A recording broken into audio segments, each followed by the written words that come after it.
तो आवे भैया आप सबका एक बहुत प्यारा सा सीजन का चुटकुला गीत सुनाए चलता है। कैसे लागे कमेंट कर चाहिए फुलवाज के साथ सपोर्ट करें। कहना है कि कोई रिलावा हरा पुदीनवा सासु लैना ले तू ना, कोई रिलावा हरा पुदीनवा सासु लैना ले तू ना, कोई रिलावा हरा पुदीनवा सासु लैना ले तू ना।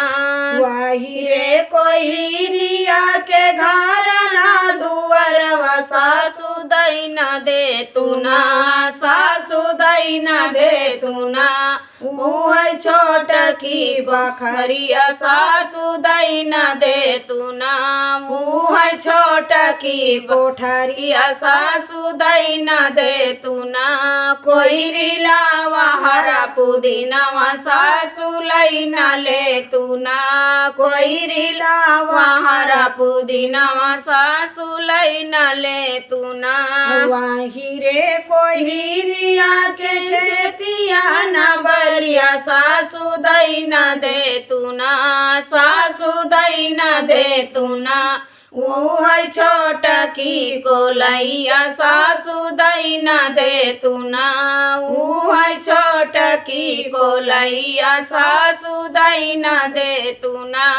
कोई रिलावा हरा पुदीनवा सासु लैना ले तू ना, कोई रिलावा हरा पुदीनवा सासु लैना ले तू ना।